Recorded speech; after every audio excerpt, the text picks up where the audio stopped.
নমস্কার, আপনারা দেখছেন ট্রাইভ টিভি বাংলা। হট সিটে হট টকের আরও একটি পর্ব নিয়ে আপনাদের সঙ্গে আমি শান্তনু।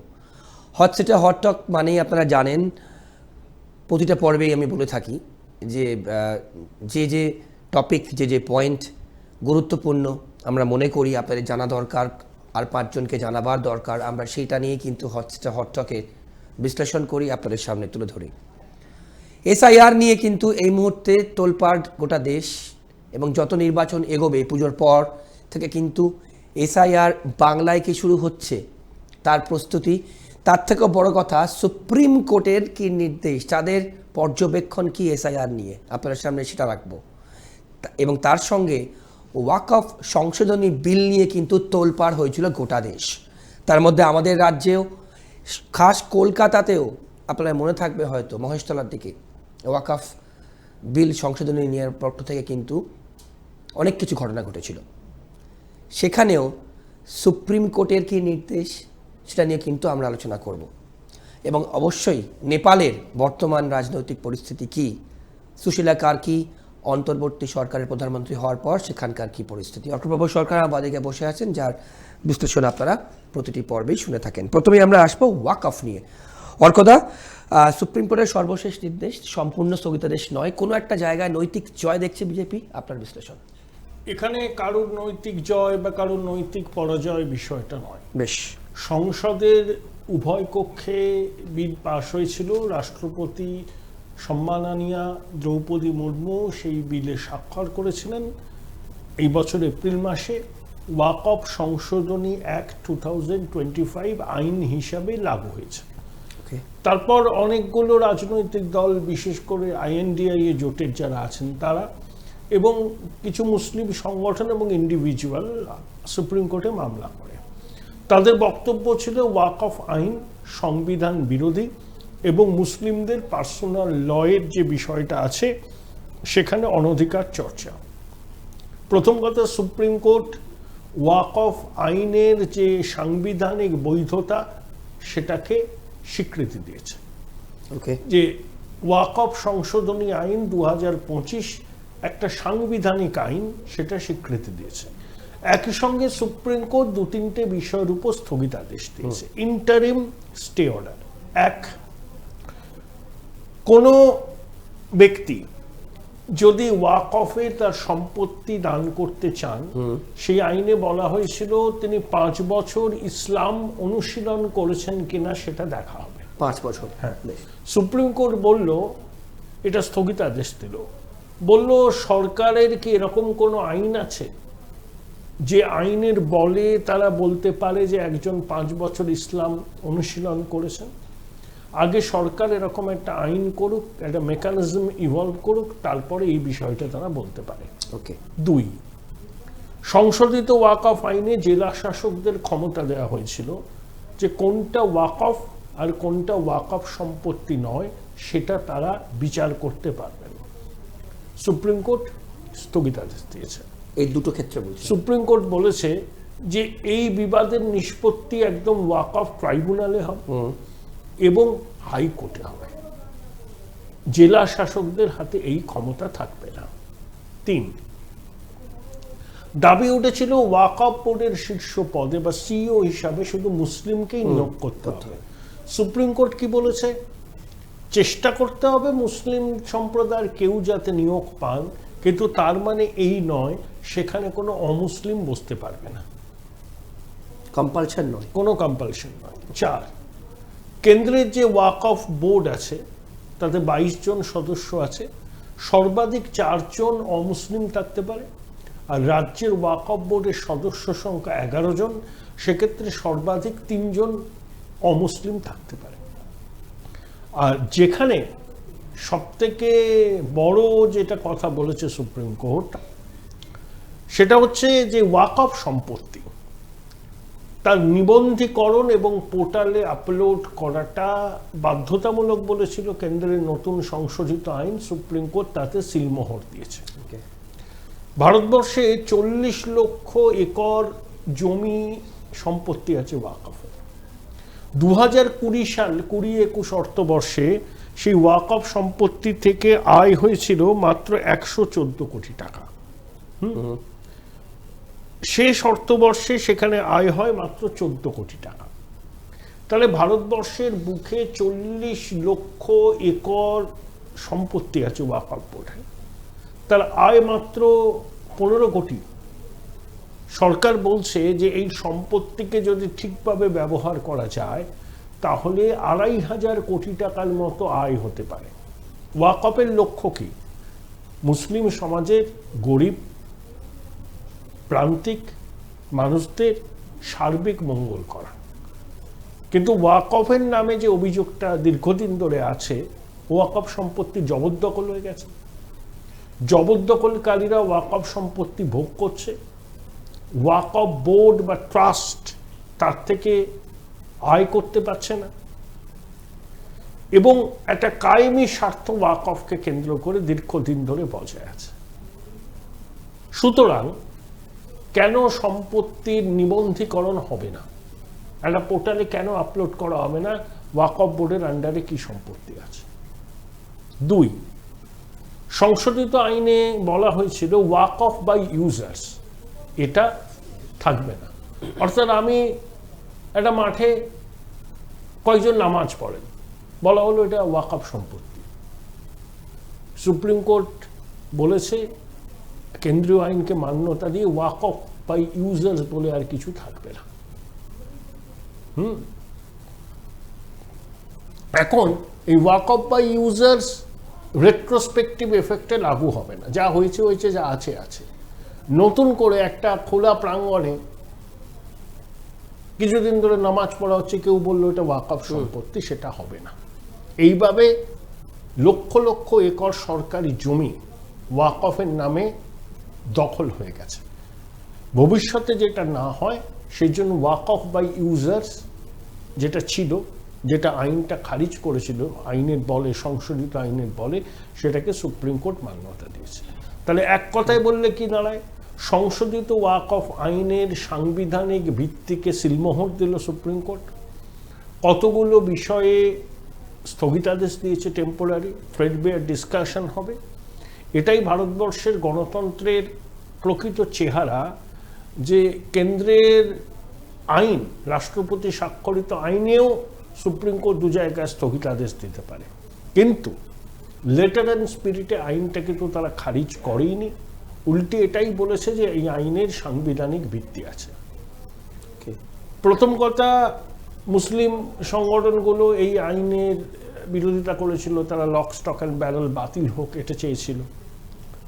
তারা খুশি নয়, তারা মনে করছে এটা মুসলিমদের পার্সোনাল লয়ে হস্তক্ষেপ।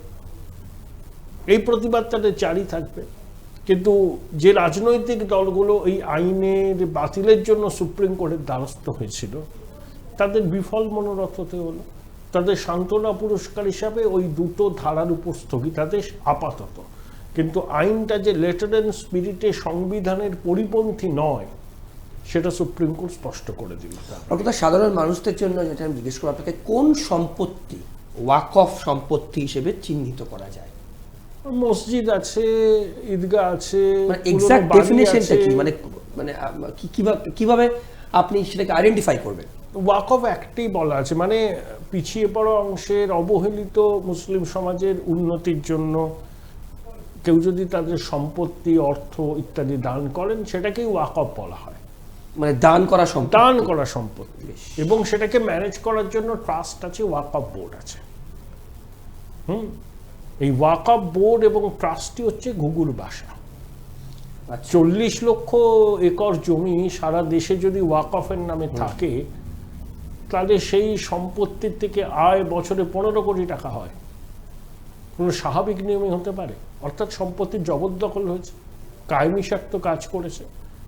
সরকারের উচিত সেই সম্পত্তি থেকে ম্যাক্সিমাম আয় করা, এবং সেই আয় দিয়ে মুসলিম সমাজের অবহেলিত, নিপীড়িত, অনাথ মানুষদের কল্যাণের অগ্রসর। পরবর্তী পদক্ষেপ কি সুপ্রিম কোর্টের প্রেজেন্ট স্ট্যাটাসটা আপনি ব্যাখ্যা করলেন? আবার শুনানি হবে।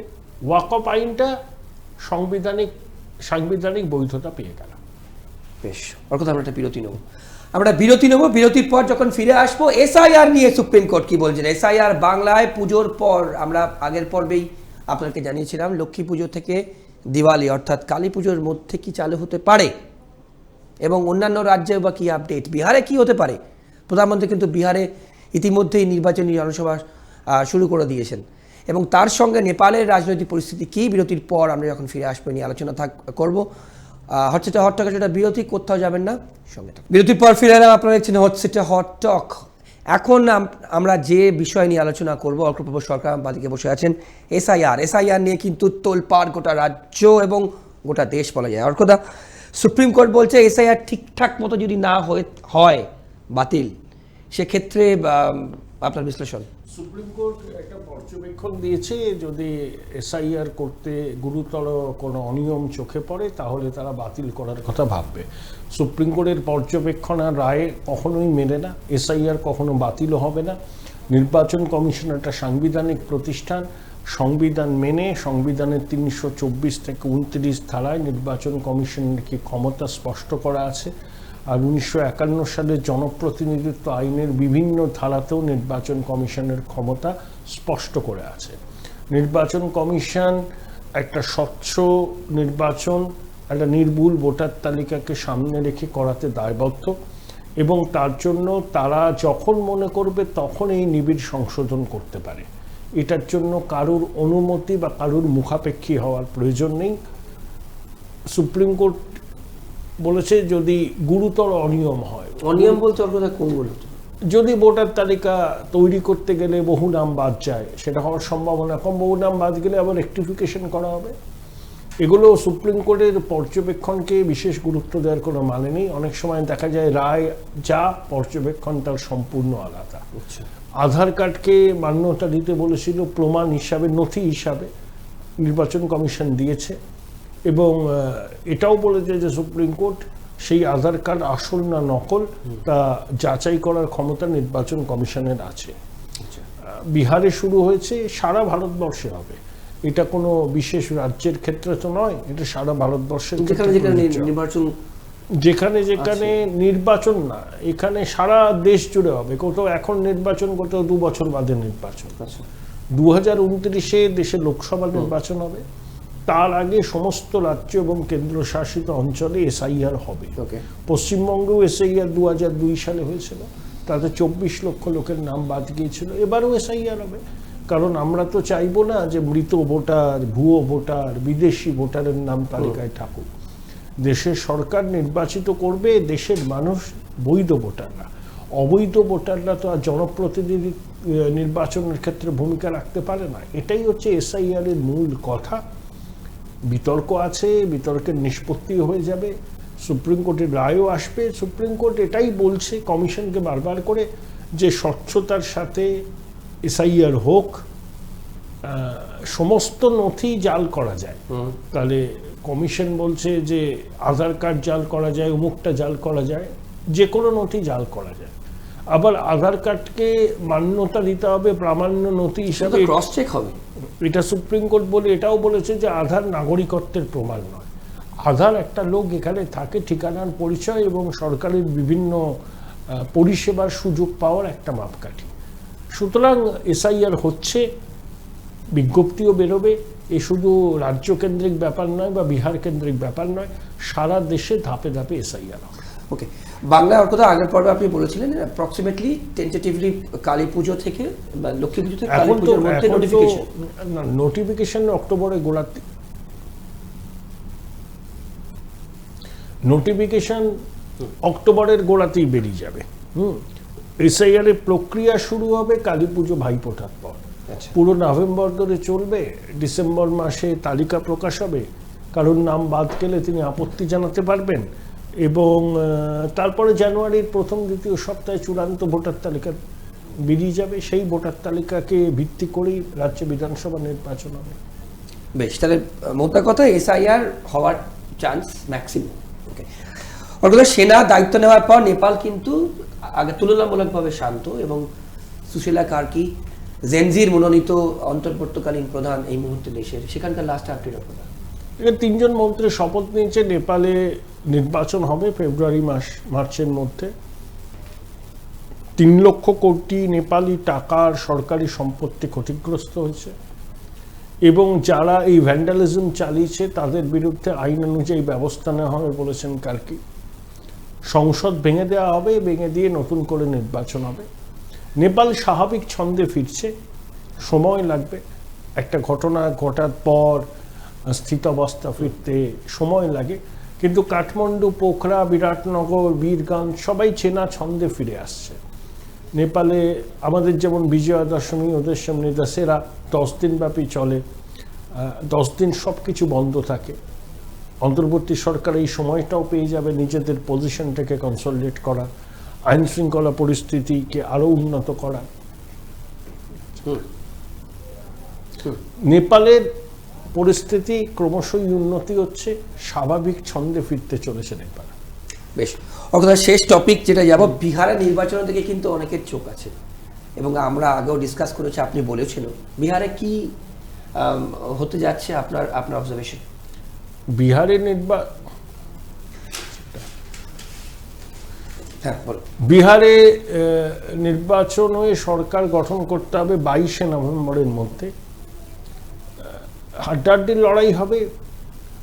এখন অবধি যা বিভিন্ন সমীক্ষকরা বলছেন, এনডিএ জোটের ক্ষমতায় ফেরার সম্ভাবনা বেশি। অনেকে বলছেন 60% এনডিএ জোটের ক্ষমতায় ফেরার সম্ভাবনা। বেশ, 60%। 30% বলছেন যে হাং হতে পারে, প্রশান্ত কিশোর প্রভাব ফেলতে পারেন, আর 10% বলছেন যে আরজেডি, কংগ্রেস আর বামপন্থীদের জোট ক্ষমতায় আসবে।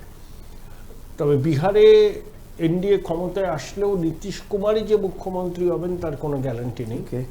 অন্য কেউ মুখ্যমন্ত্রী হতে পারেন, বিজেপির থেকেও মুখ্যমন্ত্রিত্বের দাবিদার অনেকেই আছেন।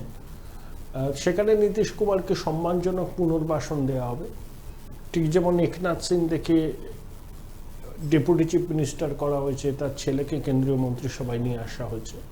নীতিশ কুমারকেও প্রপারলি রিহ্যাবিলিটেট করা হবে কেন্দ্রীয় স্তরে। এমন কিছু একটা করা হবে যে দীর্ঘদিনে তিনি মুখ্যমন্ত্রী, তার সম্মান যেন থাকে।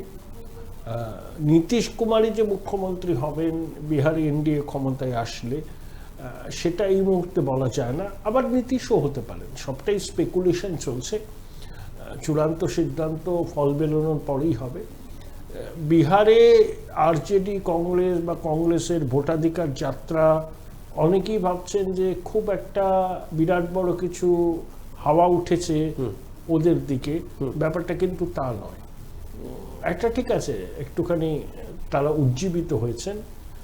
কাস্ট অ্যারিথমেটিকে কংগ্রেস, আরজেডি, বামপন্থীরা এনডিএ শিবিরের তুলনায় সুবিধাজনক অবস্থায় নেই। সুতরাং প্রধানমন্ত্রী বিহারে গিয়ে জনসভা করছেন। প্রধানমন্ত্রী বিহারে নির্বাচন আসলেই তিনি বিভিন্ন রাজ্যে যান। এখনো পর্যন্ত 8 বার তিনি বিভিন্ন রাজ্যে গেছেন, বিহারে গেছেন, আবার যাবেন। অনুপ্রবেশের সমস্যাটা নিয়ে সরব হয়েছেন। ডেমোগ্রাফিক কমিশন গঠনের কথা বলেছেন। সেই কমিশনের কম্পোজিশন কি হবে, কমিশনের শীর্ষে কারা থাকবে, সে বিষয়ে এখনো স্পষ্ট ধারণা হয়নি। বিভিন্ন জায়গাতেই তিনি, আসাম থেকে শুরু করে বিহার, সব জায়গাতেই অনুপ্রবেশের বিষয়টাকে বলছেন এবং এই কমিশন গঠন করা কেন প্রয়োজনীয় সেটাও ব্যাখ্যা করছেন। অনুপ্রবেশ বিহারের একটা বড় ইস্যু।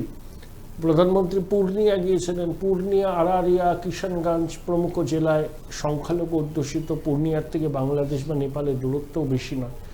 তো ওই জায়গায় দাঁড়িয়ে প্রধানমন্ত্রীর এই বার্তা খুব তাৎপর্যপূর্ণ। বিশেষত উত্তর বিহারে আরজেডির একটা ভালো ঘাঁটি আছে, সেখানে এই মেরুকরণের বিষয়টাই শান দিতে চাইছে বিজেপি। সেজন্য প্রধানমন্ত্রী ওখানে গিয়ে অনুপ্রবেশ এবং ডেমোগ্রাফিক মিশনের কথা বারবার করে বলছে। বেশ, ওর কথা একদম শেষে নেব। প্রধানমন্ত্রী ফোর্ট উইলিয়ামে এসেছিলেন এবং সেখানে অজিত ডোভালও ছিলেন। কি সেখানে মেইন মিটিংয়ের ব্যাপারে একটু যদি। স্বাধীন ভারতবর্ষের কোন প্রধানমন্ত্রী রাজনাথ সিং সেখানে ছিলেন, প্রথমবার ফোর্ট উইলিয়ামে গেলেন। Combined command conference, Ajit Doval, Rajnath Singh, তিনি সেনাবাহিনীর প্রধান, চিফ অফ ডিফেন্স স্টাফ সবাই ছিলেন। খুবই গুরুত্বপূর্ণ। বিশেষ করে ইস্টার্ন কমান্ডের গুরুত্ব উত্তর বাড়ছে, কারণ বাংলাদেশ ভারত সীমান্ত এখন তো খুব শান্ত নয়। যেভাবে পাকিস্তান থেকে বারবার বাংলাদেশের মাটি ব্যবহার করে ভারতে নিশানা করার কথা বলা হচ্ছে, ফিল্ড মার্শাল আসিম মনির বলছেন, এবং বাংলাদেশ থেকে অনুপ্রবেশ করছে, জঙ্গি জেহাদিরা আস্ফালন করছে, সম্পূর্ণ ভারত বিরোধী একটা পাকিস্তানপন্থী সরকার বাংলাদেশে মসনদে আসীন। সুতরাং ভারতের পূর্ব প্রান্তের গুরুত্ব তো অসম্ভব বাড়ছে। সীমানাকে সুরক্ষিত রাখতে হবে। 4000 কিলোমিটারের বেশি ভারত বাংলাদেশ সীমান্ত, তো সব জায়গায় কাঁটাতারে বেড়া দেওয়াও সম্ভব নয়। তাহলে এই ইস্টার্ন কমান্ডের বৈঠকে প্রধানমন্ত্রীর আশা পৌরোহিত্য করা, এর তাৎপর্য সুগভীর। ওকে, অর্কদা অনেক ধন্যবাদ আপনার সময়ের জন্য। আপনারা শুনলেন আজ কিন্তু অনেক গুরুত্বপূর্ণ পয়েন্ট আপনাদের সামনে আমরা তুলে ধরলাম। এসআইআর থেকে শুরু করে নেপালের কী পরিস্থিতি সেখান থেকে শুরু করে এবং ওয়াকফ সংশোধনী বিল, সে নিয়েও কিন্তু বিস্তারিত অর্কপ্রভু সরকার আপনাদের সামনে বিশ্লেষণ করলেন। এবং প্রধানমন্ত্রী ফোর্ট উইলিয়াম এসেছিলেন, রাজনাথ সিং ছিলেন সেখানে, এবং তার সঙ্গে অজিত ডোভালও ছিলেন, এবং সেই মিটিংয়ের তাৎপর্য অনেক গভীরে, এটাও কিন্তু আমরা আপনাদের সামনে তুলে ধরলাম। আজকের পর্ব এ পর্যন্তই। অন্যান্য সব খবরের জন্য দেখতে থাকুন ট্রাইব টিভি বাংলা। নমস্কার, ভালো থাকবেন।